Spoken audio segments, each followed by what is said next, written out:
in zania min shoi khom tu lalpa Yesua aming tiaglim pakinam ro se amen hei zanina missionary tha na kun mang turing kan local khom ani a bial sang sang changin tua chung sang sang chang ten kan local khom a long hle mai zanin in zawai chunga lalpa Yesua min lom thu kanan soi ani Bible chang kan lo chia nge chanchin thamar ka ziak bung som paruk chang som panga hin kan chia nge tin an hne na khovel zong zonga kal ula thil siam zong hne na chuan chanchin tha hi sil ro u ati ani lalpana thu kan zatan mal min som sakro se le kan hun man dan tu tlang pui kan han soi anga acha ange he kan che chaw wangin am hun hi ainon ko khan biak in ani a zanina ainon tual chung ainon ko khan committee ten phal taka hatilaya missionary thana hun man rem min ti sakawan hian lom thu kanan soi hal ni sela acha ange channa hla atan ramtina cross thina hlu hi ti kha kan sawain kan sa anga Bible chiarna Psalm number som ni la pariat min nei sakturin unanu rebek ramthiang hlimi kan som anga tin tholom la khom na kan ni anga kan tholom la khom tur te hi zanin kan tha tur kan missionary pathum te pual ani don ani zai arong bol na unanu laurin dikechol hunin min nei sak bok anga tin thu soi toy Reverend Zoram Thara kan jona treasure an hena tangin kan ngai tha anga tin missionary kal chuak tur te mi pathum hena tangin kan ngai thabok don ani tin missionary kal chuak tur te puala tong trai sakna Reverend Tilal Ding Liena General Secretary ani anga chumzo chuan kan mit ha tur te pual in ainon PYD 10 la rem don ani thucha pathian thucha min sel turin Reverend P Lorin Oma kan General Superintendent ani anga chuan ban na trong trai na mal som trong trai na min nei sak turin Reverend Arlal Dong Liena ani anga chumi ma chuan tual chung lam atangin sei tur ama puan tura om chuan chumi tan chuan hun te kan hongdon nia lekan zawain dingila la ramtina khosina lu hi ti kha kan sa anga chumi zo chuan trong trai ron na ani don ania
kan missionary kan tha tur te hi hanin mel thia tir ma sa ila atha ange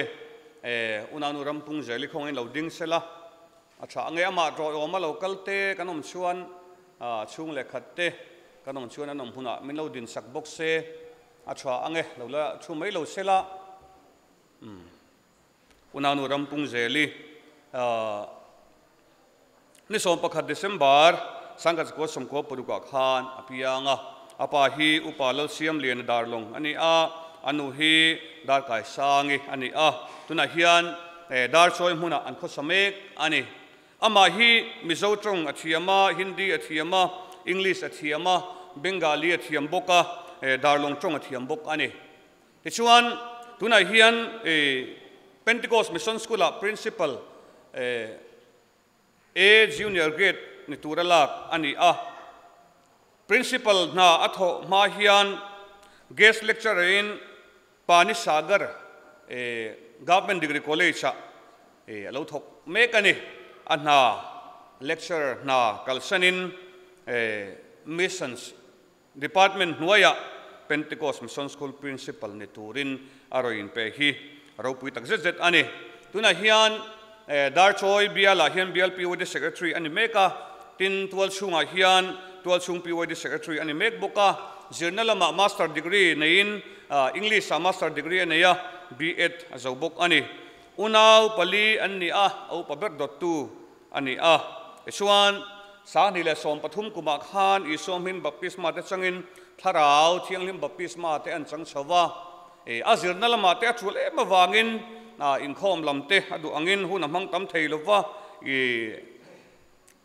agar tala huna lekha azira amaro chu pathian ina ko na lian tak mai ama hina omrenga pathian rong bol du in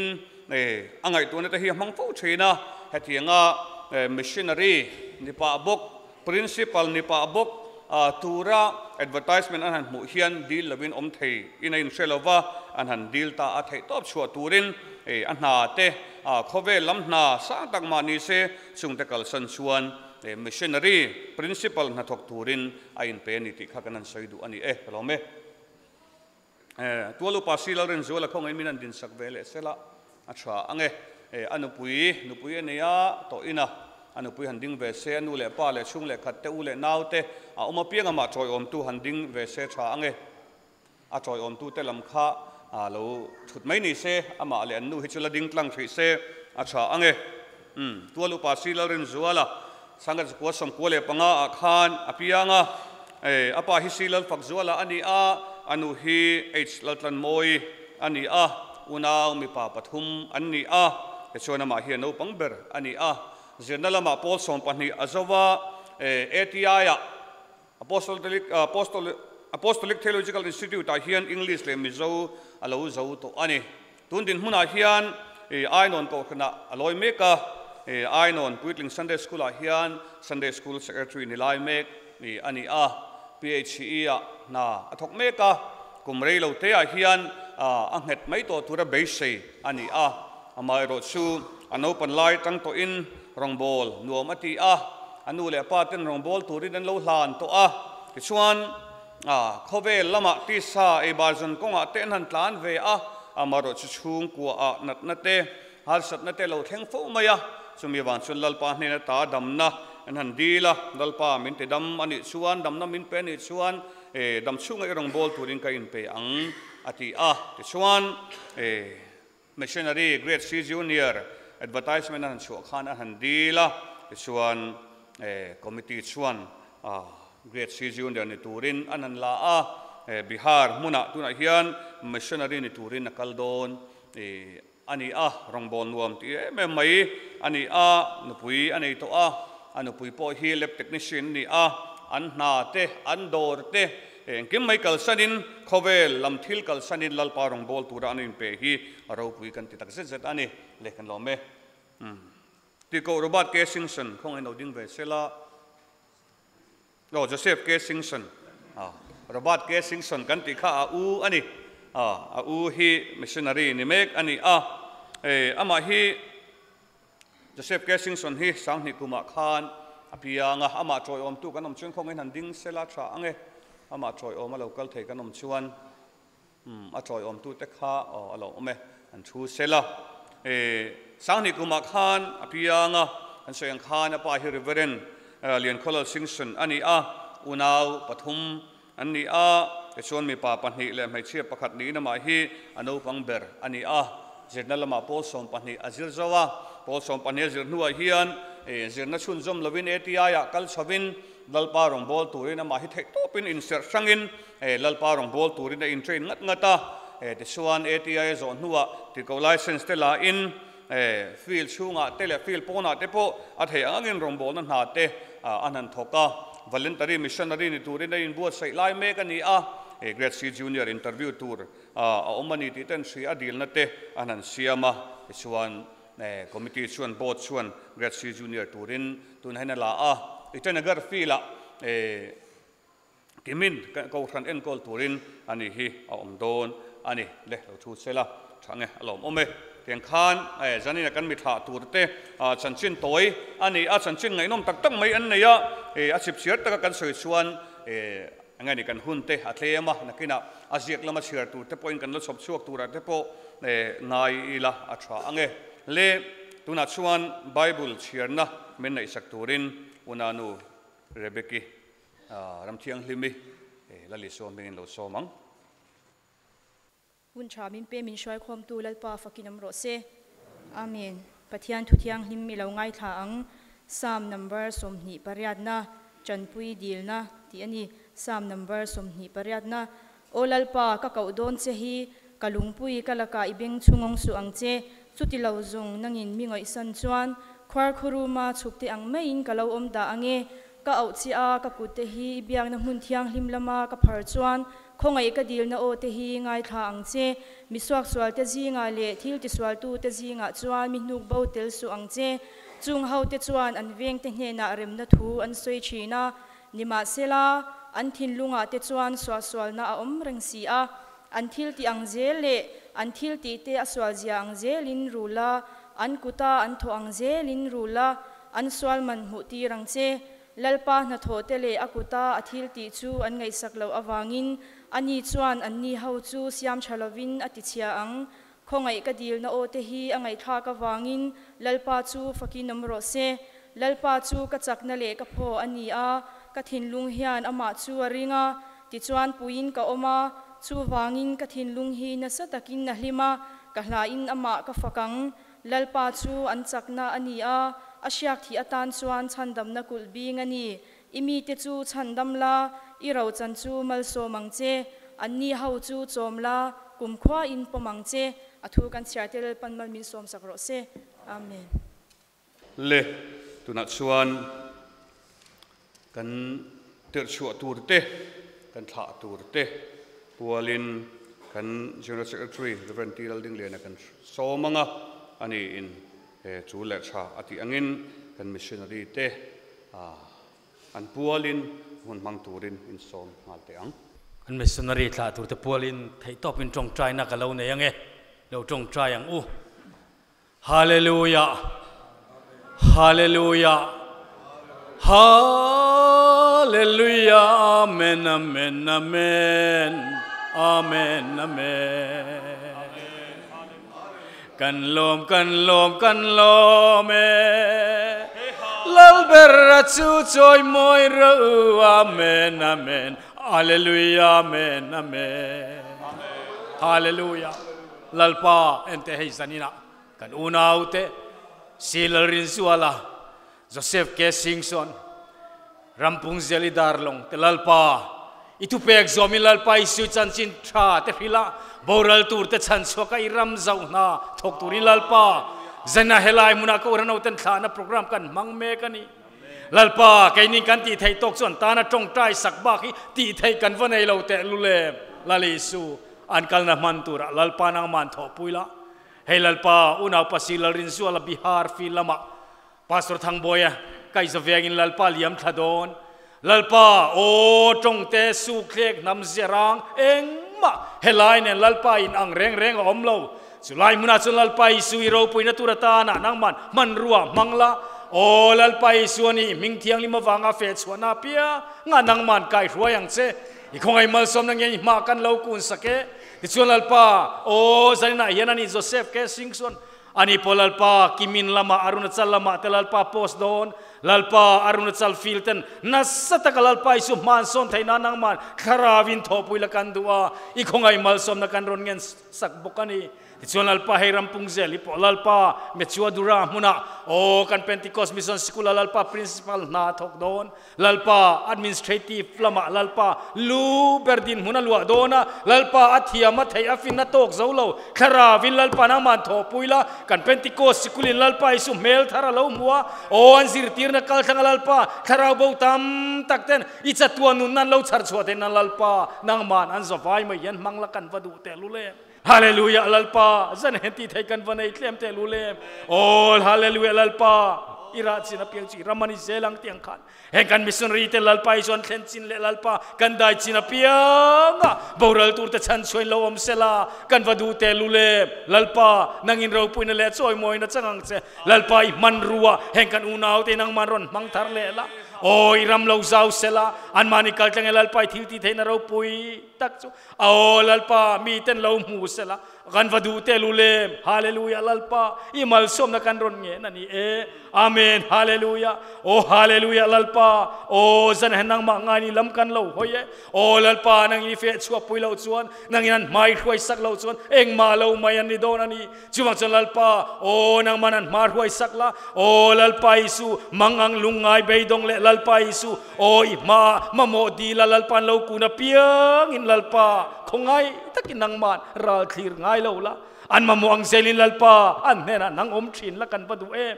i khongai mal som na zan halal isu kan ron nge nani e har san eng pon chunga lo thleng sela oi ro pui no in puan chona turata na lalpa man ruwa an ni zoki mangla kan du e lalpa i khongai mal som na kan ron nge nani e kan ti sol bo chetom chon lali su nangin min ngai da mang che chanam tu lali su ming thiang himin kan ron di le kan GS eventi ding le na chunga lom thu kan soye tuna chuan zai rong bol na thian phang hlang ai thak na kan nei anga una nu lorin dik chol mun zai rong bol na min nei chak turin lalpai so min lo so mangi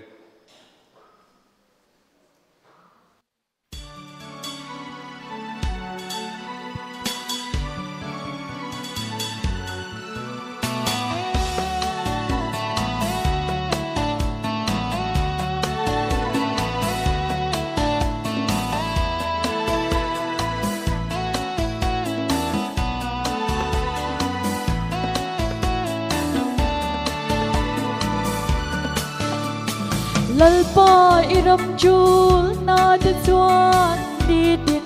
min chi ma tharau thia sen lo boral na lam tlua ngaliam me ge mu in shevek chin ma ila ka shuai thei lo ge ya o van tharau thiang lim nangin min ne na thu han soi le ro ka sing nun du am na le cha bu na de du ai sam na chalo de bi tin lo tu ra sak na soal de thấy na chu Emmanuel na ta si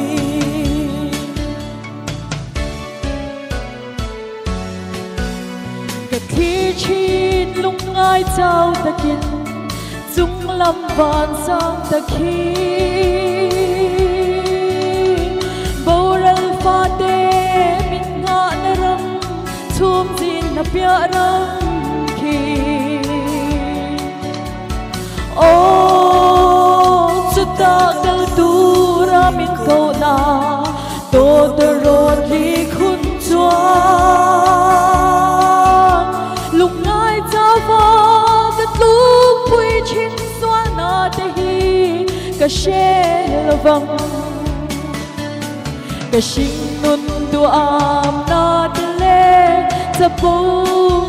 na de du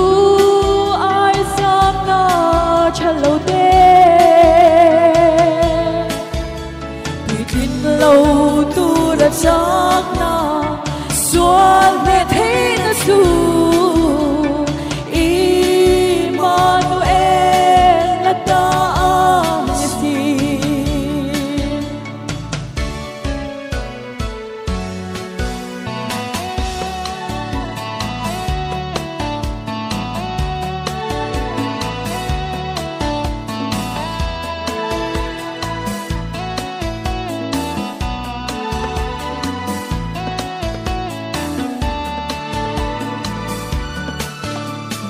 thok lâu lệ cha viên min bu e lal na thok tu te hi xóa khu na thiêm nói lên đen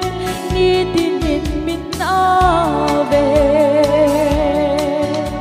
ishile ang o xóa ngày đâm na chân đâm na phong kim hi xóa thiêm cô thu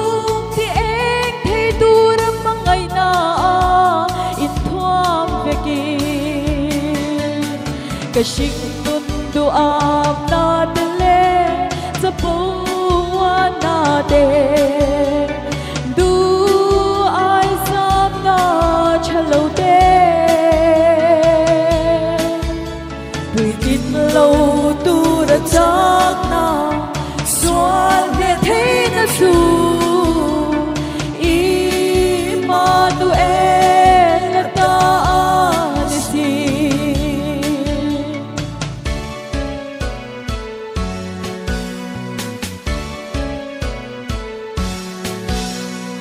phật la lalpan mal som ro se ren diki lalpan tam takin mal som zel ro se latuna chuan thu soi toy ngai thana kan nei do nanga kan general treasurer reverend zoram thara missionary culture tur te fuina le ave zong te soi turin lalpai so menin lo somang zan na min shoi khom tu kan pathian lali su fakinom ro se amen sang kha zakwa som kwa le pali me ni som ni pako zan khan he Mizoram UPC kan kalna tur hi lalpan zol nei piwan lallu ti alo mu tira zol nei isaya le khabu bung som nga le pali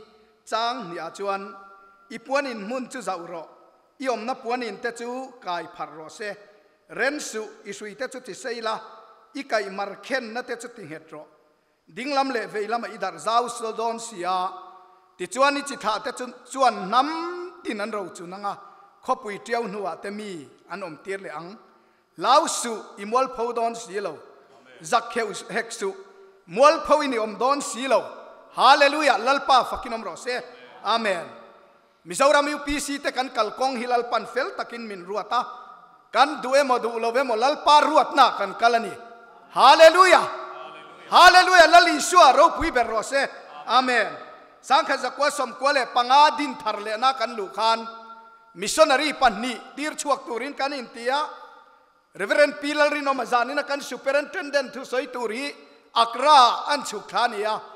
sang ni pathuma biakin hongin kan zukala chuan ni kum khan ko santen min tir le hei kan upan ru hovin chairman ani na angin annu suai kan nu ka suai boka pastor ko tenen khutilaya sang ni pathuma kan biakin hon akhan an leng lo na salutuk to abula chuan nuai som thum pangaman khoya tang mani lo i tholom ting khom manghian hallelujah kan leile ta ni chumale hallelujah lalpa fakinom ro se Delhi khopia sang ni pathuma min lo muak tu manom lo Mizoram house zirlai ho nen zurui ho nen kan theng reverend chung lo ma kan ho tu pania e parte khapro letia pu partean pul ho tu pa khap thei kan ni lo room khat nei vek kan ni kanin ang rengan nin om atia nikuma kan zukal le te chue Delhi airport kan tuma min lo muak chu kan ko san ten min lo muak ka i tholom ting khom mangin kisan kara kan biakin le quarter nge ya min lo muak to ni hallelujah hallelujah lalpa fakinom ro se lalpa hi wathaem นี่ก็มาเซมเลียขันเอ็นไตละลามตัวละลามจูลเรเทยเราขัดตูตั้งไงอมข้าสิโฮสมลีปัสรีอันเราชาวะจูลเรเทยเราวินันอมข้าคอยตั้งเรากัลเงสังขจักวสมกวเลปัสรียเมกะเลยากันฉุกทักจวนเอขัดเตียงอันอมไงเรากันอุปมวลเตเฮียนทิลเปกเตมินรอนเปถุดเข่งเตตัวน่าจวนเมกะเลยากันเบียกินอาเต้นเลี้ยงเราว่าเบียกินมุนเลยอันไงเลยสักเซลันไงอะจูเมียนี่เราว่าเฮติลายะอัสเซมบลีอันรอนกัลตะจูลามตัวละจูลเรเทยเราวินคาราวินาโพลตานี่คำเลยฮาเลลูยาอาเมนกูมินากันกัลนะตัวเตหันสวยเลยไตละกูมินาเฮียนนากัลนะสัตุซามีสนฟีละกันหันกัลจูมีอันเราเบยนสัตดานจูตามินจ่าจูเฮฮีนี่มิโซรามิวปีซีเต็นลัลปารามเจ้าหน้าตัวรินตัวน่ะไทยปะโตปินินทอกมิโซรามาจังอินเราง่ายเร่งเราลัลปันหุนทับมินเปนิจวนการทอลมกัลตังเฮียนเฮมิโซรามิวปีซีเฮียนรามาเจ้าโดนันหินเตียนิจุมาเลยฮาเลลูยาอาเมนเมโลเดียควอร์ตัร์ทาร์กันนั่นองอันเนี้ยอวาราปุยเอ็มจวนเฮตุนจอลนิกัลตาหันมานิปูระกันหันกัลราลรามาอันบวยข้ามิจำพาเจียข้าเลวนี่เลยอะชุงเต้นนั้นเหลามาเสียเหลาเทกันนี่เรากันอูนาวแต่กันหันตัวนี่จูอวันนัวเอ็มกันหันอินโคมาอันเอารวลนะจูมิโซรามิวปีสินี่หินัวมันนี่ที่นั่นเอารวลนี่จูฮาเลลูยาฟันข้าวมวงเอ็มกุมินกุมตีรขานขโมยกันหันกะละนี่กุมจันวารีนี่สมนี่ปักว่าลัลปันรัมมินเปียกุมินอาจวน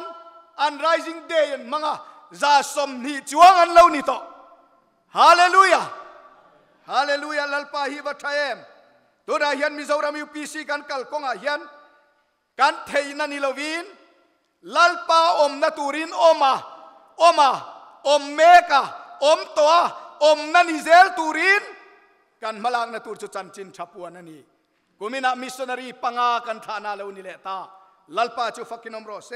กุมินายันมิโซรัมชูงอายันกูสันทาร์ปาลีกันดิ้งตาจนเมมเบอร์ทาร์ฮิสังหจวงลัลปันมินเปเลตอนี่ฮาเลลูยาลัลปาฟักกินอมโรเซวันนี้ planning and financial board กันทัวกันมังนะซามาเสกันมันนะข้าวโลโมเมมกันเบียกินากันเล็งโตโลเบียกินสักทังไอตีเดวเวกไม่นี่ลัลปาฟักกินอมเลโรเซจวนเฮซานินะบุลกันจันติรลายะกันมิตังไกตักติรโกลัลรินอมารีนะฮันดิ้งเวเรเรเตเซกันซิงอารอนเตลนุลมายาอัลลาทาเรอัลลาทัจวลัยมิโซรามิวปีซิรัมดินทาร์เลนรามาลัลปานะเปกเวกันีจานินะกันซิงอาเตลนัสตะกะเฮรามาลัลปาอินะอลาวชวลโตอันนี้จานินะกันซิงอามิสนารีฐานะอันเตลเลเทฮิจุงอาปอลมทูกันสวยนี่จวังอินจานินะกูสันเตกันกัลกงอายันติตาวมันกันนี่ละวะติเดร์มันกันนี่ละวะลัลปาอมนาตูรินอิทัดนับเปิร์ค่ะเฮหุนนุงอายันลัลปารองบอลนาตูรินกูสันเตนกันสอมตักเมวเจนี่มิโซรามิวปีซีลัลปันมินสวยเซลโรเซอาเมนกันเทรเซอร์จุงะลมทูกันเซอารอนสวยตั้งขันธรรมสามยาขันมิชชันนารีปัตนีกันดูท่าตัวตุนจุมะปฐุมกันท่าเลโดนันนี่มิชชันนารีปังอากันท่าตัวเราแต่เรื่องไม่เขาก็ยังกันปุยป้าเต็มินโลดินสักเซนปฐุมมินัชชาไงกันปุยป้าเตหิมิชชันฟีละอมโตเวกเตอันนี้กันซูเปอร์เอนเจนเดนฮีอักรามุนามิชชันเรนเราดูตัวกันเซอร์ทรีฮีเดลีมุนามิชชันเรนเราดูตัวกันเทรเซอร์ฮีเมกาเลยามิชชันเรนเราดูตัวอันนี้เล่โลเมเฮตุนี้อามินมาดิ้งเมกว่าฮิมิชชันนารีมิชชันฟีละจังเราโชกันนี่สังนี่เลยปริยัติขันชัติสการ์รองบอลนะบุลชันตูรินกันชุกลากันวากไว้นี่ตู้มากันเชลกันเชลไม่นี่เลยกันนัตูร์พวกกันเชลว่ากันวากไว้นี่สังนี่เลยสมนี่เลยปลียการมาสามไม่อยากขันกันสุกันเลยกูขันเฮาเต้นปาชีเนนเรื่องไทยจะช่างเด่นลามินโลมาดิลัลปาฟักกินนมรสเซเกนี่มินโลมันนี่โลมิโซรัมยูพีซีแต่มินโลมันนี่สังนี่เลยปริยัติกันสุภาพไปขันเกนี่กันวากไว้นี่โลว่ามิโซรัมยูพีซีข้ากันสุภาพไว้นี่มาเซลัลปันมินวันทอปุยซีเอ็มสังนี่เลยปริยัติกันสุภาพไปนักขันชัติสการ์มุนาตุนะแห่งกูขันปริยัติ lalpan min pe to a member zaruk le somruk le patni kan nei to ani lalpan min tho pui ani chuwangin zanina kan tir chu aturte zanina kal turte po hi lalpan a tho puyang lalpan engkim anaya manipura kan kala eng ma ka thiam lo bengong trong thailo biakin min bia cho kan ei don chun ti hian an ti tok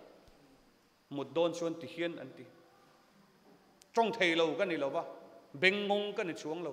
ma se an trong kha ka thiam lo ani lalpan engkim anaya lalpan rilu le thin lunga ti takse ta kan tho chuan mal min som thin ani chuwain kan missionary te zania kal chuak tu te po hilalpan a tho puyang ti ka ring tlatani le ainon bia veng PYD te kan so manga anni hian hemi pol hian hlan lo zir ngat mai ani a chumi zo chuan kan missionary kan tir chhuat tur te thu soina hun toy mirit nga tho hun mang turin lo in ring se acha ange ainon PYD te lalpai so mi lo so mang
ainon ainon PYD te alpan tam takin mal som ro se amen lekan missionary kalchuak turte kan som do nanga saberin unanu rampung zeli darlong ani kan som saberanga soita ang khan ani hi Pentecost mission school kan principal tur ani somang ama saberin huntale hunlom om min petul pa iswa tu fakin om rose amen he hun mang tu rong bol tu poimo tak tak in local hi ropui katihlea local zong te kan pathian nei chun Isu Krista ningin chibe ka buka cheu darlong kaning chu rampung zel darlong kania dar choya tangaron kal kania darlong hi mizo tong hi kan shreveka ma se kan mangbak lo wang hian ka hlu po on mei thea min lo thiam don nia kan mission secretary in aron introduction a khan aron soi education qualification vel karon soi thowa kumsang ni som pariat kumsang 2018 khan English honors la in graduation ka zowa chuan 2020 khan English literature in master ka zo le COVID amnia bang khan 2020 khan kum khat chu ka chol phota chuan kum 2021 khan B.Ed government college regularing ka kal le chuan 2023 khan regular atangin college B.Ed college atang khan kum 23 khan ka zo vele khan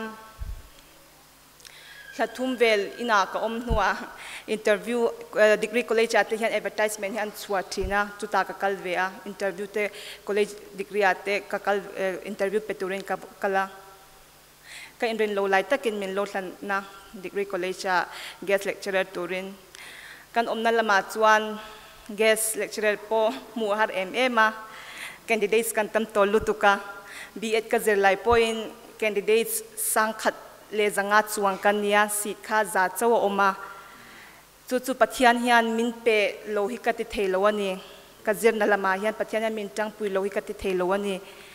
vai kan omna chu vai kan tama 60% chu vai kan nia competitions po a har VMA ma ka zirna lama hi chuan chu wangin har sat na hi chu ka nei tak lowa achan chu pathian hi ka ron na ma ka tong taya ka career po hian ka lung hi B.Ed ka zirlai po hian enge next time enge ka tiang o thokna ka muang em o ka ti thina zanai hian ka tong tai thina ma se tuntuma he advertisement ron chua khan bi para principal post ron chua khan hei chu pathian in keima ta judemin pe ani hi ka ringa heta aizola karon tlan to pani kam ka shiat khan ka lokala pathian rong bol hi kalo chak hlethin tin missionary te hi kalo ngei sang VMM thin ani general mission board hian Pentecost mission school thok tu tur amamo thu kalo shiat khan ka soita angin lalpa min ko na ani ringin mani in sit tak chungin ka handil veta hena kan dilai khan unaw dang tepo an oma unaw dang te zinga executive board in keima min hanla tamei hi kalom hle ani phulo po ka inti hle ani ka he post hi chuan pathian rong bol naram ero hi chu ka thiam ang hian kalo ti ve thin thoa hei Sunday school zette tu te hian kan venga te hian ka om lai me kania chuan PYD po secretary te na ka chelve me ka zanina ka soidu tak chu ka om na mun ka posting bir para khu kalakal ngai lo shimshima engma ka shelowa hupur chu ka hupur ve hle ma se ka hupur point pathianin min pui ka ring thlat ani zanina hian ka soidu ber chu in tong tai na min lo sharing turin karon ngen du ani chu zong chu ni che kalome guest lecturer nilai ani a nalpa rong bol turin chung kalsan don ni a ro pui hle mai chong chi sang kha panga paduk vela thiama tuna ahman kha thiam lo ber ani kha chuwa chuan adang chu athiam don hle ni ti kha achiang ani angai san om khop mai le tuna chuan tualu pa lo ren zuala alpai som mi kan som ve halang ko mani a chuta chuan lom thu ma sain kan soi ma sa ni ta se ti chuan helai mun lo ngai poimo kan ko ran kher lo po kan veng helai bor ve lami te le kan chung te neu te pon ron kal an ring khom boka khata khanin an hne na khan lom thu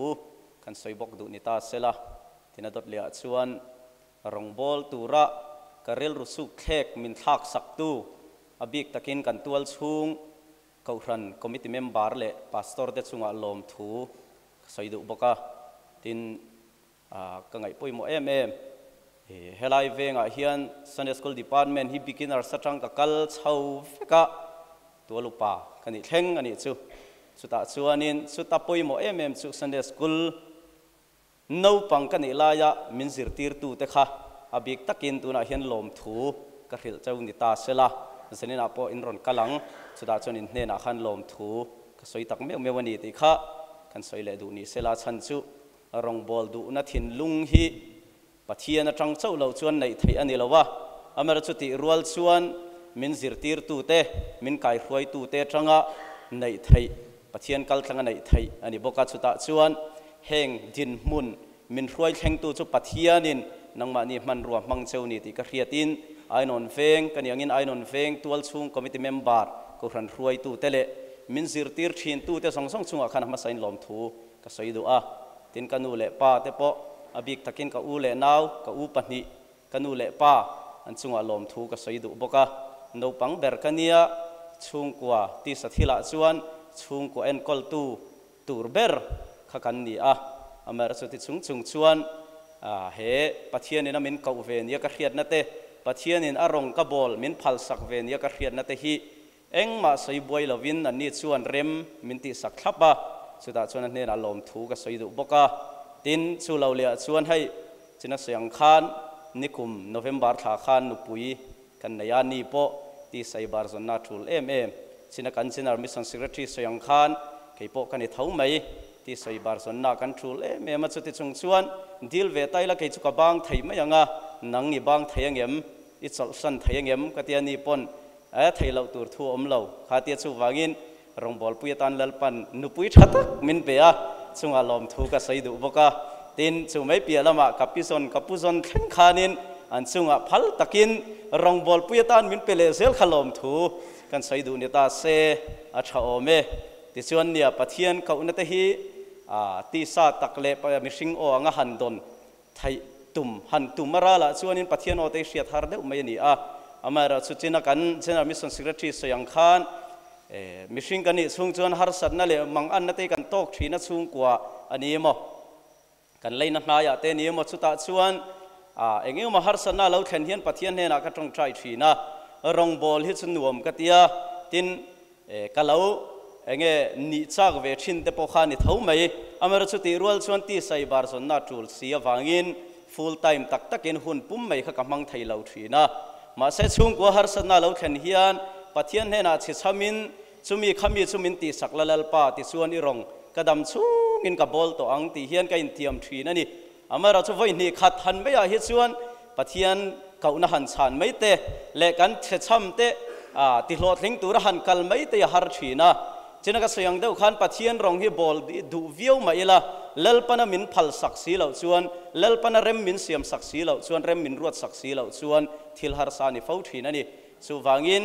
tun missionary lak tura po khan karil ru ka siam phela lalpan rem mi ruat sakanga katlinga ni chuan arong bol ve hi min la phal sakaninga kalatling lo ani ro chuan nakin dewa ani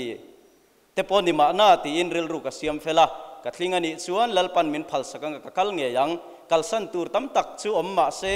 hay kan senior pastor puhuayan petera chuan sangatam deuh mai kha isu na man tira petera kha kalsan ta na ni atiang deuh khan ke polal pan ka kalsan tur tam tak chung ko duam tak unau duam tak tele ti sai bar son na khonga po ni se helai tual chunga po PYD thatak tak ten oma khang song song kha lalpan kalsan ta na min pe kan yang ati in tun result chu ka khan kan lo thling ve lo maya chu wangin khang kalsan tur lam song song kha chu beng sika ngai to po ngai chung lo ka kalsan thai mai amai ro su apoi mo ber zok chung kwa khangai to na ve si thi na ve thin si a chuta chuan ai ka chung ten abik takin kanu le ka pain kalro martar turin kalla I martar tahlo ani le tha ni maya I martar talawani le lo mo ni mayan tia e kain tha dan kha tha e ani pon lunga muanga niang ka tia ti chuanin martar tur chuan kan chuk ve tum deu sina lo thi thei lok lo e ro chuanin voi thau me de ma ro chu lo om ber su ram kharau bo tu ma song khom man lo le ram la man lo hian kan bo ra lang ti ro ha chu lo om ani ma ro chu pathian zara kham em chu thling lo tu ra nga yela kan sai du zok chu khamuang takin ka chung te pon min tha thai ni in ka hria a ten helai tual chunga ka PYD member puite le kauthran committee member te Sunday school lama sirtir tu te song song pon min tha ni in ka hria a chuta chuan apoi mo ta ber sok chu chong trai na khan helai huna local khom song song ten min sherek ulati kha kan saidu ni ta se ti sa chuan zuam viau ma se pathian puina tel lo le pathian chakna tel lo chuan in engma kan ni lo chu chu mi hriat tu te po hriat vek ani chu wangin thamem ngai takin kan thayang to ken rong bol na zutho kan tum anga chuta chuan apoi mo ber chu chong trai na ne na helai atanga min lo hriat ve reng hi kan phu ta kan bai sei boka chu tiang tur po chuan kan thinlung keima ni lama khan zanin atanga kan hota mo tia min thai ngel ngal mai lo khan in mut muna in veng in khua in ho huna po khan trong trai na mi lo hreve reng thin ula helai Mizoram chung hi Mizoram UPC tan chuan kan ho man yang nge in helama trong trai na ne na sataka min bai mi lo tran pui hian na ram lak le khulama na tho po lalpan min pui nge yang ti kha ka ringa chu wangin helama na satakin min lo trong trai pui ula pathian khongai na zara lalpa na thanem ngai takin kan thok thayang ti kha ka bai sei tlat ni se thome le kha jong khani mai ro se kalome hello ome sarkar na kumrei do teng het mai tur ni a nu nen khavel tong takin lo nei an ni a chung chuan han kal san don ani a ni lai zana khan lai tual chung ko kan hen an tha kamis pol tial rik rik hiron ha a thadon hle mai ka ti a bihara chuna tial kha amoi don ani tial kha tial the ang ber kha ani maya ki kor ba var han ha se in me khopang le tuna chun Joseph ke singsun kan som donanga kan soi ta ang khan apa hi pastor thoklai mek haflong bial tu ani a una pa u hi tuna hian lord asam mission fee la an feel pastor ani bok ani le robert ke singsun ala le so min lo so mang le ma sai nun thamin petulal pa iso fakin amro se kamami te kan lom thun do soi to thona in lom thu kan sei do a he zanina hun thu tak mai general kal thangin ke ni missionary thla na hun program te min han bot sei sak hi an general chunga te polom thu kan soi ma sa ni sela ti chuanin zanina hun thu tak mai te kal sana minon joy om tu te le minon ngai thut sak tu te chunga polom thu kan soi ma sa ni sela tin ke hi soi ta ang khanin half long atanga ron kal kani a tho chan zan khanin zandar riat le ti vel khan lai aizol karon thlenga karon kal thei to don lo muni o ka ti lai khanin achan chu gohti atanga thu chuwa khan disaster management lama thu chu ka chuanin Dima Hasau district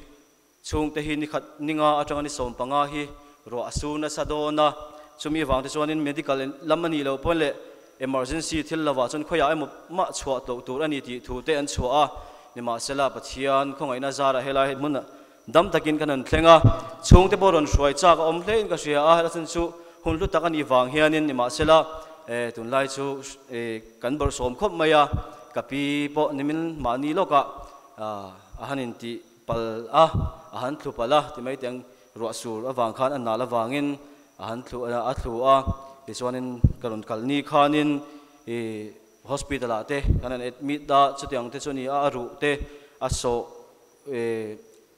tiak chia lo na in aso koi kan ti don nge ni khatiang teu khana oma chutiang chani kanu po ko saigon lama tanga aharon ho chia khan a khosik vela wang khanin chung ko har satna wang de wangin ke ma chawen karon kal theya ni ma sala karon thlen ka thlen inte he usoi te tena karon ka thlenga wa boyiten min lo welcome thakop mai an chunga te polom thu ka soya tin zanina po min on choi oma naw mi te ni sela ka puding te ate ni sela min lo choi oma ka lom tak zene ti kha kan soi ma san ni sela se ta ngin sang ni le som ni pathum ke sang ni som ni pakhat le som ni pathum atang in ATI kan zirve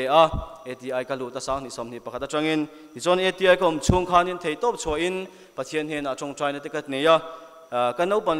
ka te chang khan ka pa so ni wang hian ke po no pan te lai sonin pa so kan ni ve du ti in kan lo soi ve ringota ma se kan lo lian kan lo chang so zela khanin kan lo thei hila chak zong te du zong te kan lo nei dang lam le thina ni ma se la hun tha pathian min her chwa saka sang ni som ni pakhata ATI te kan zir chuaka izon ATI kan zir chung khanin thei top choin chong trai na te kan nei thina fian real chong trai na te in pathian he na hian irong bol tur hian min tlan ro ti min ko ani chuan ti ten ka lo chong trai thina ichuanin keima hianin farshe ka zillai hianin karil ruwa hian pathian thu Isaiah bung rukchang ria thu hi tin tunge ka tir anga tunge kan tan ka lang ti hi hian min ron denga athu ka ti a he ka theng hin ngai to lawa tun thleng hianin karil ruwa la cham thina ATI kom chung kha chonin ka kal chuak do lo chuak zo lawang ti te po ka nei lain ma se hrisel le dam takin ti chonin ATI kha sang ni le som ni pathum khanin kan zo ve yon ATI ka zir chung le chol chunga te khanin mission fila te thei top choin u te hnung le chutiang te chonin keima te rong bol na te Chhattisgarh lama te ni se go hoti a ni se ti khanin ka wa kwal na sa ti khanin hun ka manga izon ATI karon zo kum khanin license te ka deal nga la district lama te phalna min pe general lama te zonin license te ka nei nga la izon license ka nei nu khanin kum thara chuanin voluntary in ka chhuak to ang ti in ke ma ni ngeya han chhuak ha ka chak to a chan chu mi nungzuya han kal timai tiang ai sonin ma ni hian han chhuak to ila ti kha ngai to na ka nei wangin voluntary a ka kal chhuak don ani ti in kum thara chang chon ka ti ama se ka van ne siama advertisement allow chuaka kata han kan interview le phodange ti in kan thuluk na kan siam le ka interview a khanin pathian khongai na zara kai kan tling le hlawa to tiang te so ani a pathian mal som na ka dong na sa a chuanin interview kathin nu khanin kathin ti ka hriat khanin keima hianin hu phol tam tak po oma a chan chu soitak angin hel hriat ngai lo naram le engtik lai ma kanin hu ngai lo naram north east chunga po arunachal hi ka kal lo nga ka voi khat ma kal lo ngai naram ania chutiang te sonia north east chung chu kal deu vek to na in arunachal kheri chu kala kal lawa chutiang te soni wangin ka hu phura a chan chu mel hriat lo le chong in ang lo le kan ei le in te po in ang lo vek to dona tin kan ngai dan te po in ang vek to don lo a tin han en hianin keima hi tiang mai kan ni a akum lama po nau pang kan ni a tin apum ruwa lama te po hetiang ro din kai kan ni wang hianin in sit na a oma ni ma sela min tlang thing tu chu lalpa ani a chumini wang zon thei to ban choila thei to pia hian lalpa he lo lang thina ni ti hi kai thin lunga hian a cham leng thina timothy he na potir ko polan inau pan na tu man ngai nep su se ti ang khanin engangin nau pang po ni ila thei top chu a lalpa kan bel phot chuanin lalpa min pui don ni ti hi karing thlatani chuwang nak tu ka te kan ka chuk le anga ni som pathuma pathian zara dam te om chuanin ni som pathuma hianin arunachal lam chu pan te kan tuma chu po chu min thla tu tur hi a om don lo wang ke ma chawi te bon ka kal mai theya ka tiang te khani wangin ka han thlenganga chunga chan thei cho pa ka chhuak thei ka bei thei nan helai mun ko san mi te pon thei top chuan chung trai na han min lo hriang thin ro ti kha ngen na kan nei sila ni sila chung zong chu kan soi thein ro se alo me le alo ome kan missionary kan thla tur te pathum kha khoi in la hen ron ding chuak sela atra ange chuan tholom sani kan lak khom kha cheng sing khat le sang khat le zanga le somnga ania mi pui lam hoi uin no chuan kan tholom hlan na kan thil pek hi mi pakhatin cheng sang thum le zade le somnga zelin kan semton ania he tholom kan thil pek hlan na hi nei turin kan treasure na nu kan mangai zuali so manga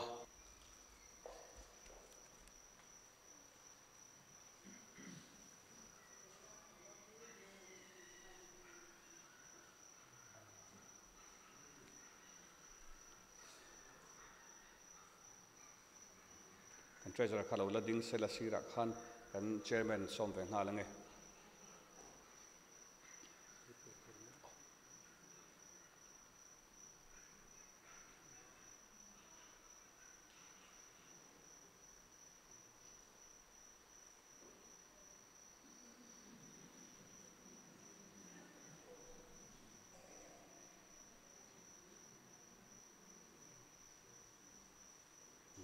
chairman po asira loading vesela an media lampang te khan khoi tha khati khan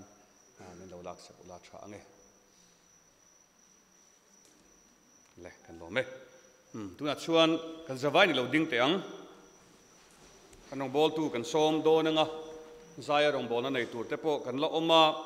kan speaker kuta kan da mai nga atha ange le tuna reverend pilor rin oma general superintendent mizoram UPC pathian chu cha min khol tu lalpai so men lo so mang le lal pan ro puina zong chang ro se lo thungu le awa hli mom ve zanin chu lung hlui te po leng dewa soi tur ka nga ma se ka soi tur nga zong kha soi vek na hun ani to bok si lo ti te ka thin lunga oma te chuan hey kan senior reverend chung lo ma reverend chal huaya anu papa in kan hua ka tha an ti muang hle maya tin aizol kho pui chunga karong bol pui pastor te abik takin hey reverend HCL thamwana din thar bel to pastor te reverend gospel thanga bazar bel to pastor te le pastor dang chu helai bel tu ti lo chu ke ni ka tho pui pa te jan kan mission chairman te le zembo ka tang te in kan upa te tin kolosip dia ko na tang te in kan zai thiam mi te mun rang ateng kan lo fuan kho ma kan tang ka wong tu liani na sei to ang khan kan thian kan rong bol pui thin unau pa I chelarin am mel kan mulol maya lung lui te alenga lung thar te po leng zelani ti kan sei du rim ma azaya hen kan kurna sa saitak ang khan helai rama omlai ala phua sa vikha ala ni zeu zel hen ka ria kan lim pui hi lui ra le lama ala phua hi chu kan remeu to lovin kan ria ti te kan soi ve rim ma ani hi kan thian kan rong bol pui ania kan zinga lo tel theya tin kum war han kum chia lo te po khan kan thu soi ngun den min long ngai thak sak ve anga ti te kan an soi ma sa ani pathian thu ka chiaranga ka chiar zawa hian zol boi keima private ka som hi om ve a reverend kelal fam kima tunu ezai thiamin ti le ti lo chu aron zai huna in threm mai anga keima benga hi chan zai thiami kan ti thei khopa ti te kha ni sela department roi tu te in zawai chunga lom thu kan soi thar le ani pathian thu kan chiar phot mai nge zol nei sai le khabu ka chiar ma in thu fing somni pani chang ruk thui kan chiaranga nau pang chu akal na om konga chuan zir tir ula au pathun po in atha lawang ti kan chiar ma sab phota te chuan isai bung somnga le pariat chang ni kha hei hi chu ka sei tam lutuk lawa chu ka chang du ko ran ho te tan chang vona tan kan du tlat ani Isaiah mung som nga paria chang som pania hian ti chuan ilaka lo la chuak tur te chuan mun hlui cheto te chu anrem le anga chuan tam tak lungphu ma te chuan irem chho le ang te chuan nang chu achelai siam thatu mi om na tur kong te siam thatu an tiang che ti le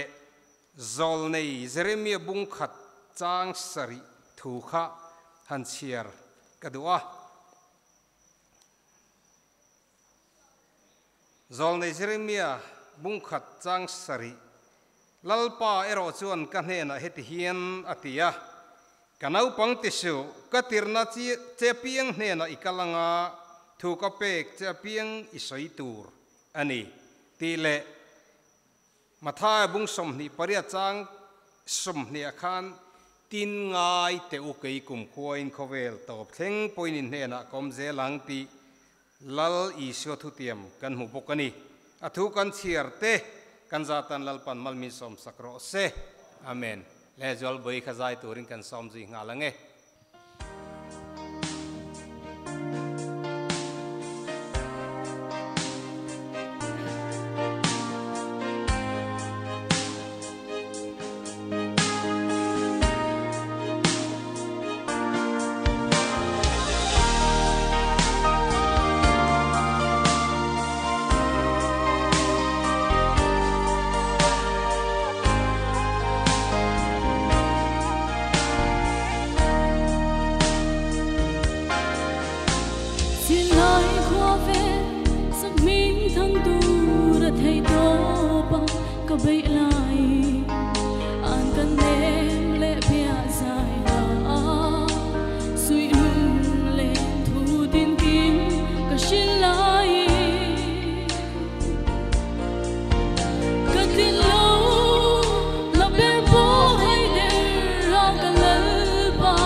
Cross ram re lam luang zong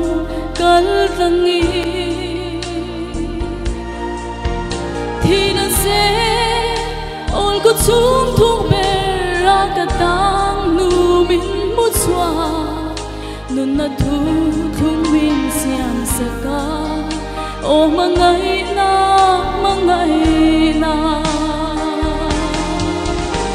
cả lim la pertele cả du ai sang dung te po an dan lòng sâu ta mo nuam cả ti chin dung te ne su tin nung dan dan lòng tu ra câu cả lâu ni à mà na ca du mai lâu te po khan lâu môi sốc ta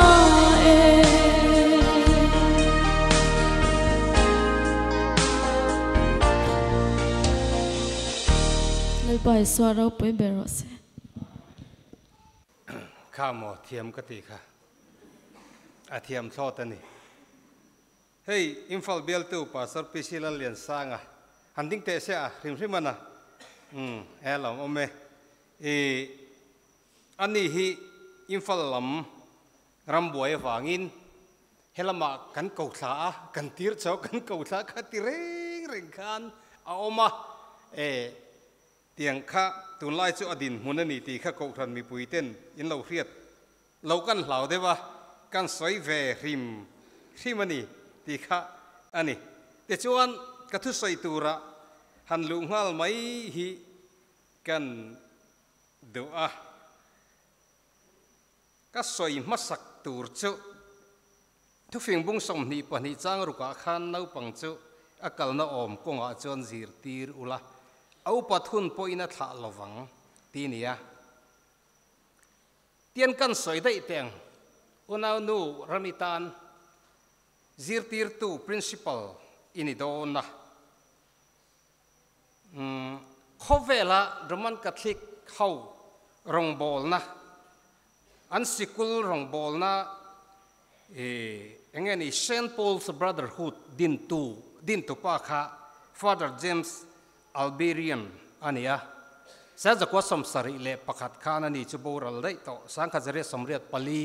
เอเบริลนิลีขันปีงาเขาเวลาเฮียนอันนี้ฮีอิตาเลียนมีอันนี้มีปขัดเจ้าวินาเกาขันนิพุงเตจิรนาวางาเกาขันอันสองเงเทียค่ะสวยมาสักพดจูลินกัทยาจันนาเฮียนนัสตะกินไอ้บวชเสียเลขบูอาเซียกเทวาเลขบูเซียเทนขัด pray always จงใจเฝ้ารอตีเต that Christ may live in me ตีเต fundamental of the Christian sociology ตีเต until Christ before me you ตีเตข้างเขาข้าอินเชียร์จวนิน a missions ตุ่มข้าเลขบัวคันอลังเจียงไม่นี่จะตัดจนเป็นที่ก่อเช่าจีงะกันลากช่ำปักขัดสวยเตลก็ดูrevival education อินสุกโจพลังที่กัลาวันนี้จูอินคอมโลตูร์ก็ติลวะ education จูตัวน่าเฮียนินมาเนี่ยอินเตอร์วิวน่าพวกข้านี่จูมีเจ้าตรงอายสาบตรงเบียกหนุ่มจอกมาอันนี้ทราบตรงกับเทียมมาเกนี่ข้าเจ้าอาศัยนัตโตข้ากันให้เวเจ้าว่ากันใส่ไม่ขันเนี่ยมันนี่ข้าเจ้านิน education and skill development Hovin NEP อันด่วน base India ram education ที่ใครรวยอันนี้จะมีจะ 100% zaกันจอมเทลวันนี้พอกัน institution เฮกัน school education ที่ขี้ตาอัศวังตีขกันริงอันนี้แต่จนนังจูอัศไลเสียมทัดตูอิชุกขาอันโลตีดานเร่งติลวินอัศไลข้าเสียมทัดวันนี้อัศไลเสียมทัดตูจวนนินในตุริลรูปุตังไงเบย์ดอนไม่เล่าอัตุลอันนี้เจมส์อัลลีรนะฮีเบย์ดอนไม่เล่าวะก็ไฟต์จงใจน่าอินกันเนโดนนี่อติยาเจ้าวางินตรงใจน่าสัตเอ็มวาง pray always ที่เลยครับบุฮิเซียกอันนี้จะว่างินจงใจนั่นเน้นอีเบียงอีเทียมนะครับจุอินเดียอย่างนี้อินเดียสรการอินะ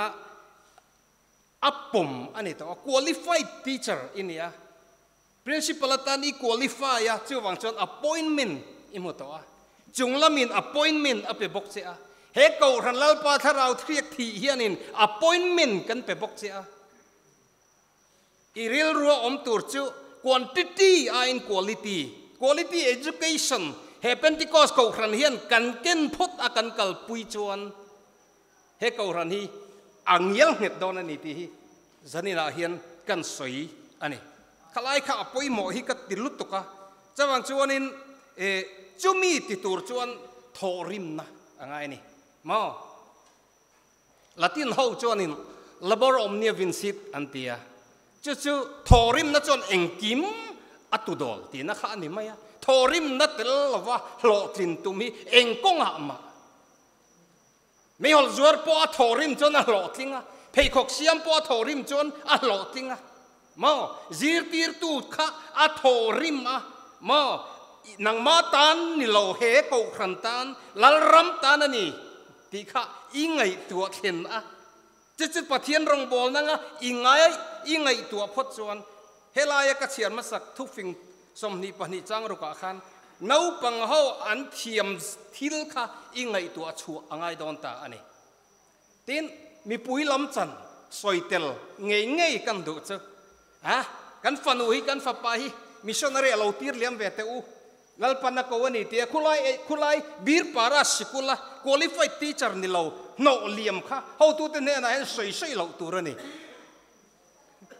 อันนั้นเด็กไม่ที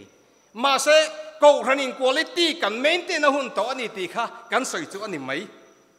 มาจนอินเดียมาเฮียนไม่เช็บขัดตัวรู้เด็กไม่ออกมาสวิตรีบายพูเล่สวิตรีบายพูเล่อันเดียfirst female teacher of India ค่ะอันนี้ที่เราอินเดียอังจีร์ตีร์ตัวเขาจวนซาจะเรียกสมทุมประคัดจันวารีนิทุมคันเขาเวลเองเราหัวกุมสมรุกปรุกมีเจ้านี้สังขจะเรียกสมกบปัสสริอาคันบูรัลอันนี้สังขจะเรียกสมเรียกเลยปลีคันสิกุลอดีนะจวนินอสิกุลดินจูไม่ใช่สิกุลอินเดียรามาไม่ใช่สิกุลมาสเบรติอาเครียดอะไรนี่อะปูเน่อาควรเอาอมเงยอันนี้เจ้าจวนอาจีร์ตีร์ประคัดเจ้าอาสาบตรงกันสอยจวน if you educate a man you educate individual no but if you educate a woman you educate an entire family and eventually ที่ข้าอาศัยตามีป่าอิจิรตีรินมีประคัดอิจิรตีรอันนี้ไม่เชื่ออิจิรตีรอินชุงก็ปุ่มปุยแหละตบแข่งอินชุงก็ปุ่มปุยข้าอิจิรตีรนี่เตียก็สวยดูจู่ให้ฮีอันนี้ตาอันนี้อินเดียรัมกันออกมาไม่เชื่อไงนี่จงมอยลงในสุดเสละไม่เชื่อดินหุ่นอันเนียมเอ็มทินอันนี้อินเดียรัมเฮียนมาเซงตัวน่าจนสรการอาหารทัดตัวมา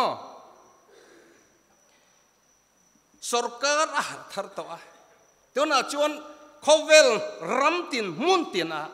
ไม่เชื่อที่อันจอยกลางตุลตัวอินเดียรามาพอจู่ๆกันหาปุยตาอันนี้แต่จวนนี้กันสิกุลาขันตัวนั้นมาจุดวัวเราเกยจูกักกัลทินนั่นเนี่ยคิดเรเวนซุงลมมันเนี่ยเขียนดีอินอันนี้ลายอันถกตุจับปะกันจุกลมลุข้าเนี่ยอันสิกุลข้าบ้องบกตูอังไม่เห็นอัดเชียนี่แต่จวนนี้qualified teacher นี่เรากันรวยจัรเองติ้งเงกเฮ้ย quality เอาอมเถียงตีกันไงตัวจะเตียงจนรวมมันน่ะทุยตักกันเนี่ยมาเสคู่กันเห็นจินอันนี้คู่อายกูลิตี้จอกเลยมิโซรัมไม่เนี่ยเราอินเดียชิมเลยมาชักเลยทั้งอัตรัง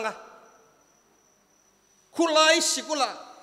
บีร์ปาราสิกุละขวานกาฟาเตฮีเราลูตีรามรูปมวนเตติอังไม่ขาน bir para sikula khuan kan fati luna omve thei ram lo mo ti India ram chimle mar chakle thanga anron in chu hun turi kan thir ani chumi ti tur chot I chokani ti khen riang che mo nang chu pathian khoi na zara ingai to om lo ti kan ria inau panna tu man ngai nep su se ti ni china unapa the seven na sai to kha Timothy pola le khathon chawangin nau pang anga kan lan lai hian kan thin lunga keima nia hian mo Philippi bung ni chang som pathuma chon minti chak tua chon engkim ka ti thei tia polan minti chak tu Isu Krista mingin ikal chuak don ani mo chawang chon khulai khu development ringot lam ni lavin development po kan tiang kan ngai to ang kau ran hian kan tiang kan ti chu lal Isu zara kan ti zelani lal pa fakin omro se ni china kan general treasurer in asoi to kha helaya hedeng tinge wa kan tiang le an ti pu chu lo ma howa sing ruka akra aram kan le thei lo kwa sari kuma sing ru kan le thei lo kha ni kum ma sa lo ka noi som thum pangai kan le sin lal pan he kau ran hi min en colony ti khati khan I thin lunga riat thein karing hallelujah ti khan ka du to anga in zavaya ta na in riat tur chu thuril tu le zai pol zong allo re duak to ang ti rama in chuk thadon ani amen amen ti pui tur kha in du hun hona mo in mu to don lo ani in zavain in reng don ne chuanin chumi in riat reng tur a chuan han soi tel du kanaya nge ni hey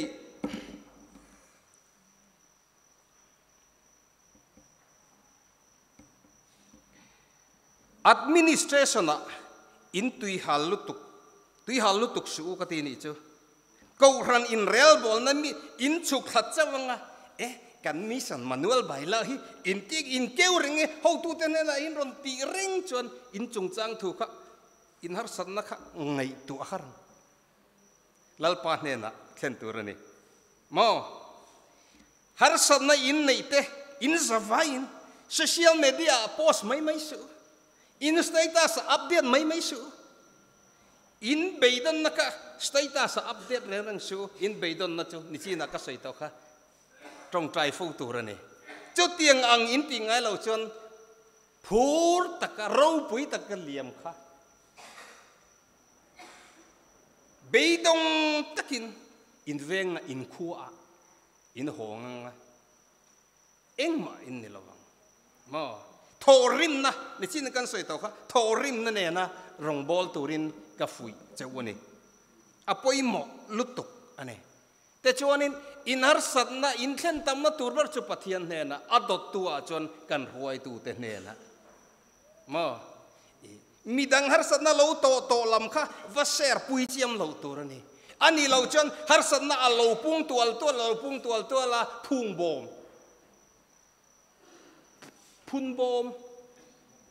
bom kan te cha phun bom an phun don ani phun bom mo phun bom WhatsApp kha in nei mai athalo lu to kan mo chawang chuanin chu tiang zong a chon in film theiani ti kha in thin lunga om se tha in kan ria a chuanin thu soi ro pui tak te report ro pui tak te hi ko ranau ten kan be sei lem lo nang ma ni a soi du kan nei pakhat chu abikin bihara ninjola kaldona ni mo bihar te chu bihar hi khai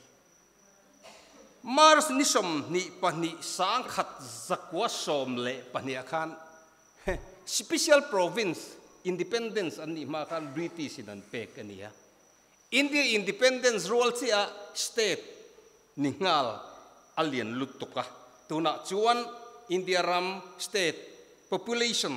a chuanin apani na anni up.2 mo antam dan chu maktadui za som thum chuang an ni a noi sari sing ni sanga zatum som chuta chon Hindu hi za zela somriat pani point somruk pakwa an nia adang song song chu Muslim hi noi zan ni som paruk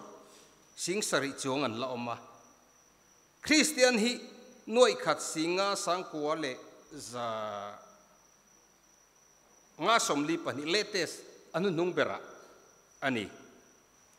Christian noi khat singa sangkwa zanga somli pani ti kha han ngai tua khan tamviau angin alangani ma se unstate population atang khan kan claim lutuk rong bol na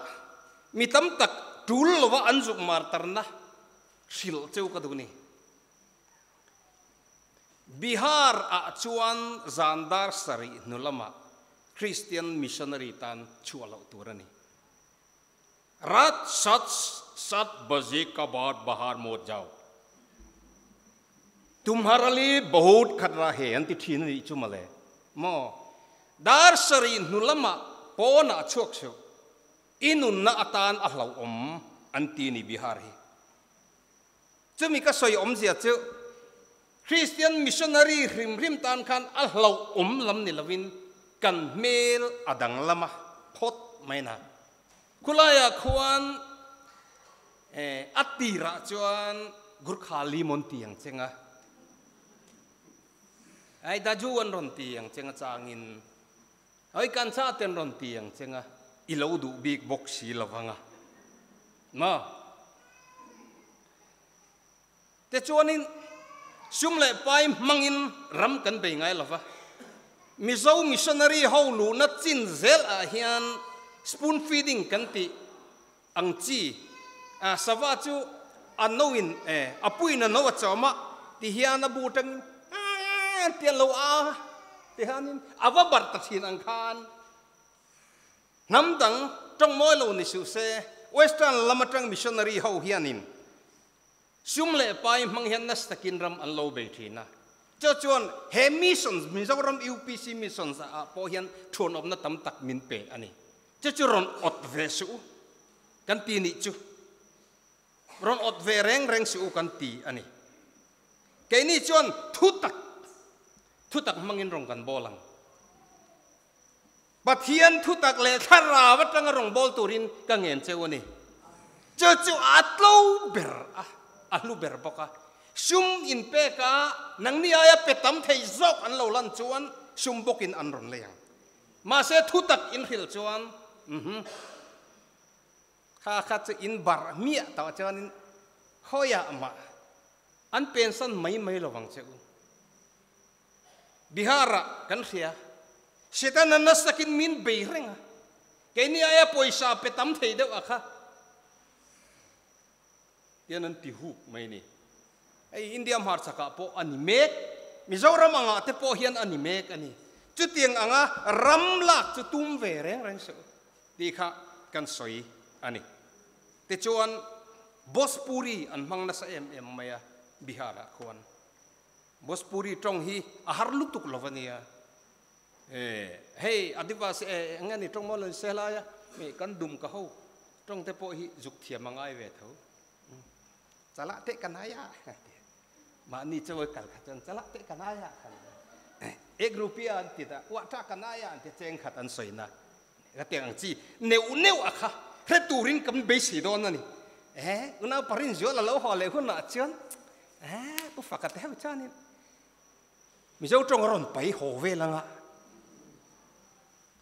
khatiang ang tur khan kan soi zia ber che ke ni che mi zo kan ni tia mi zo thien ngai nat lutuk khan kan rong bol na hi ati buai vek thin che ka mu thin ani ka hol lutuk ani kan kom ngyang kan in thianang thian tha kan siamang mo agra kan zuk khan mizo pakhat awma doctor engineering agra Hindi zirna sikula anzir tir tu ni mase chumi lo po chu an oma kaleng hai lo vani katla rang lui trala te chonin mizo trong chu ka thiam to wangi zirangai lo wa mo hindi kha ziranga ya wangin vai ho zok kha vai ho han ti kha tong moi lo li su le sela ke ni tong a chon vai ho kan an ti vek zela khang ho tong a kha thiam tum tu ra ni tong kan thiam lo chon min ngai na thei lo wa ni he ta chang thop zuar lo kala ha roti le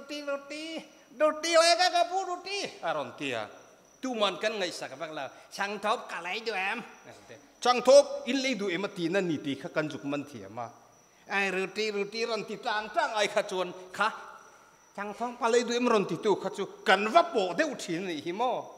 khat yang che khan an tong an ram an tual chung tong ang kha man masak phot cho mi ma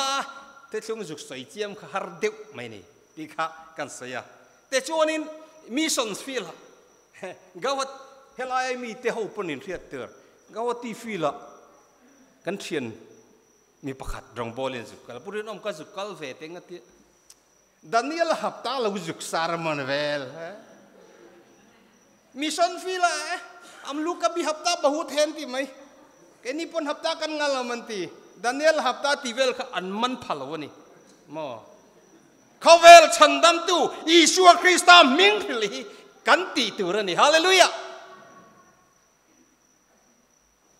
zol ne Isai chon Isai bung kwa chang ruk aming a chon maka rin omati rin om lo deu kan tama lal khamwan ami khamwan lo deu hi an tama ti ro pu mon te lal ming lu vak si lo hin oma ma se kan lal Yeshua hi lal ming lu lal rin oma lal khamwan na lal dam hawa lal chatuana ania cho ming chu i hil anga chu khovel chandam tu ni ti kha injuk puang don ani chu anni kan hiat tir tur chu chuanin tin ngai te u in lim lai na ti lo in lungai lai in tra lai mangan lai po in khovel top kheng po in hena kom zelanga ti lalpa fakin omro se unau pa Josepa anti le teng ni hingo veng mai ha chatawai an tin tiang che ti lo om khop mai ha kan rong bol na minister injuk ni to chu dona na hai chata ai chatu emo hai chata bai minti mai tur kha kan ni lo re reng hei kan general treasurer te hi pate palian ni hi a chuwang chuanin I silent lutuk lo ka soitum kha in rianga anram ni phung culture in zir zelanga ni ti na in up tia turkha in nitani mo chulai chu in thinlunga omsela te chuanin arunachal hi soitu then khat soidan hi aladik lo dewa e Christian hi eza somthum point pathum velania tuna hian mi noi som pariat le singni bor velan amma kimin khu ke poka zukal to kimin chu sai rang vel hitianga sai rang an changkang lo dai sai rang ta chu rela lut don lom male engamo akho kan om ani pon engamo zongin lo ngai ta lo ila aka sei lo me thing tang khuwa vetak ani tianga te chuanin ngeni kan culture mizo culture nen po ain mil dewani anni po hindi vek an mang hindi vek an manga una pasase pachu hindi a kangai tu lo masa hindi a sanmon char tur chon alahar mai theya jong po chu tong nei tu lalpa oma mo exodus khan mose pathian in ko khanin trong mo ani zia soi ngot mai pathianin kal mai te trong thei lo te lei te bengong te beng te midel te mithi tu ti nge ni kelal pa ti ani lo mi ti ni chu lal pa fakin omro se trong nei tu pathian khan a huai don che wani trong nei tu lal pa khan a huai ang chunga a tharau telin a thuam bok don chu ni a van nuam don em tin ko ron zenalo kal khom song hi witness rin om kan nia ko ran mi pui mizoram chunga mi le ram pon mi song hi intan an ron tong tai thin don ani a phur om mangi kan hun lai nen kha chon te khin chi ni to lo kan hun lai kha chonin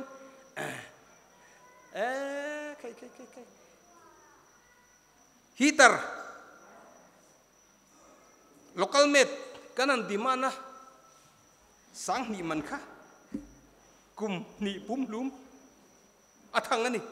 khang lai kha ko ran kan la thei wang ani ya tu na chuan kan pastor da na quarter ha chuanin engeni AC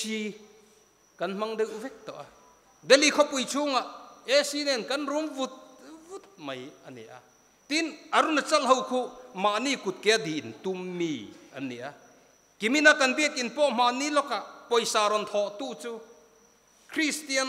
anupui kan ko kran apasal chu non Christian noi nga aron doneta ti khuan kan ko kran biak in ka moi tak ro pui tak o itanagara arunachala khopuya khan ma kimin kan te to tiang chuanin tho pui tu lalpan man ro anga emani ti in thinlung omse kadu ani ato berra ka soido chu hei hi anita ani ikal na pinga ka kal zelang ka ruai zelang kaka ika ka thu te kada to tia Jeremia kha pathienin atirani pathian ko na chitiang po chon in lo dong to mai theani avakala avabe na sakhop maya te chuanin har san na tam takpo avatok atok pa pheichon puithiam pusuran amana zol nei Jeremia kha avoze katan ina akhung ta ni chumale lalpa tir aniasin kakan lalpan alakal san chuang lo ti kha in redon nia lungai mangan re om na huna lalpan min kalsan ngai lova te chuanin Jeremia hi amang angta lalpa nangin mi lo buma bumin ka omta ni nang chu ke ain ichakamin nia thoka sei piangin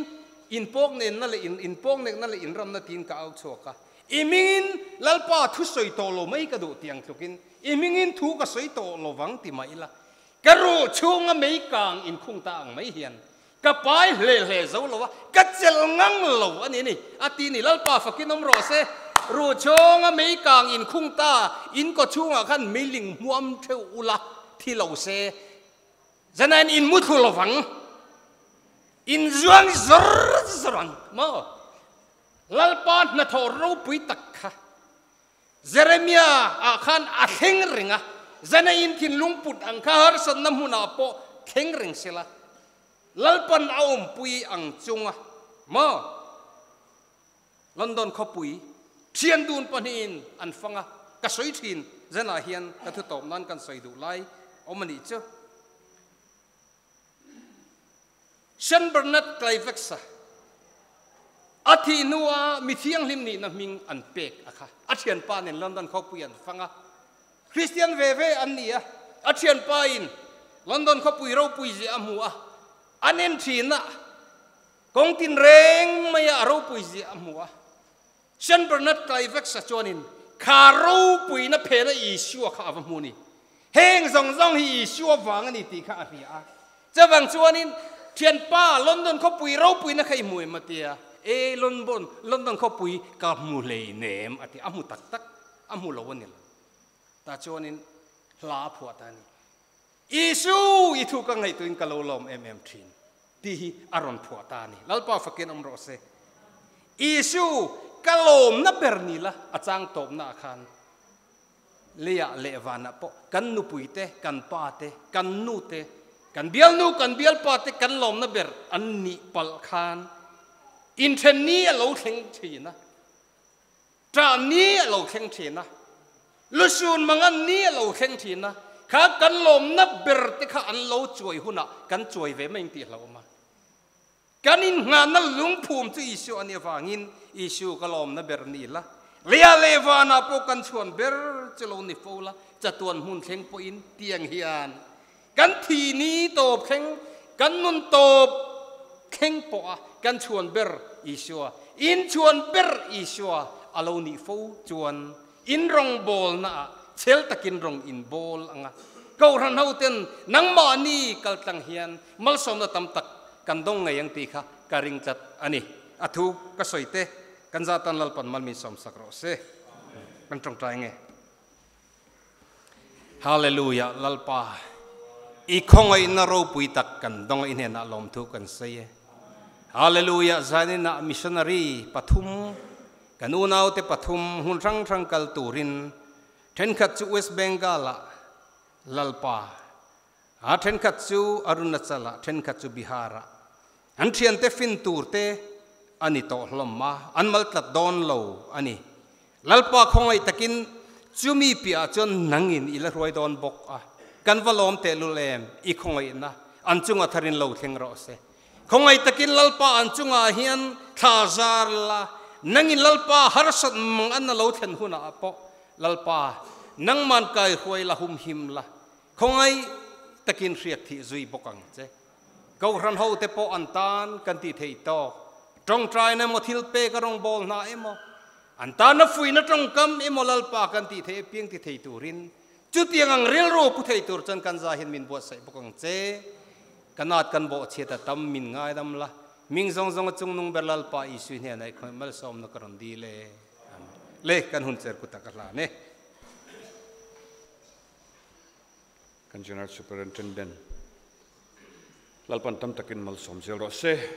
amen le ban lam kan hai don to anga in khom bana hian thing pui tual chung PYD ten an buat saya thing pui le achang ame om don ani Bihar hian ko khan kan nei mek to a fil pakhat kan nei ya ko khan paruk kan nei meka tin Arunachal fil a hian ko khan pathum kan nei meka tin Birpara Pentecost Mission School kan ti hen zerlai za som ni chuang tu na hen kan nei meka ni a kan nei thla tang khan kan missionary kal tur te hi mun thar zuan tur an ni ran lova kimin na ko khan kan ne chu bi en kol tu chun Joseph Kessington hi akal don ni a tin Bihar fil a hian Pastor Romeo Omeka sumi zu pui tu chuan tolu pasilo ren zual hi akal don bokani Pentecost Mission School a zirtu tu le staff eng mazat kan ne ya chu zu hau tu chuan kunan rampung zeli hi akal don bok ani le kan sa in kan dinganga o mangai na khovel en tu ti kha kan sa anga sami zo chuan mal som tong tana min nei sek turin Reverend Arlal Dong lian bial tu pastor ani kha kan han som hal ni se tha ange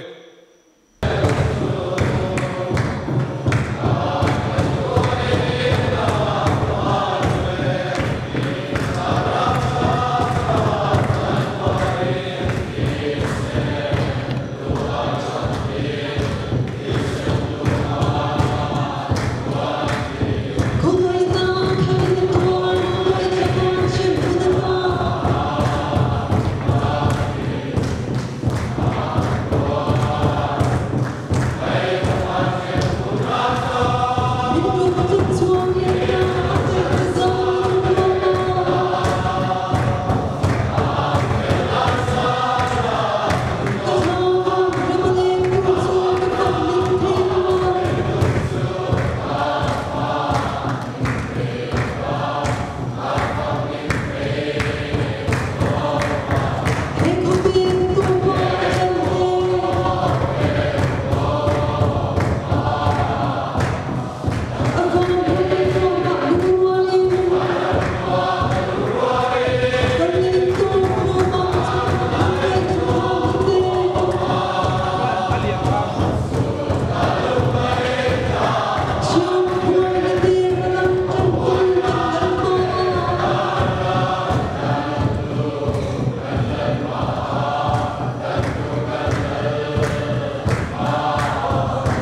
pathian kan lali suwa Krista nena ta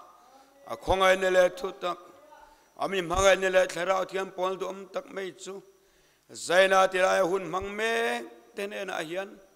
kan lalpa Yesua Krista mi tharin lo thleng ro se amen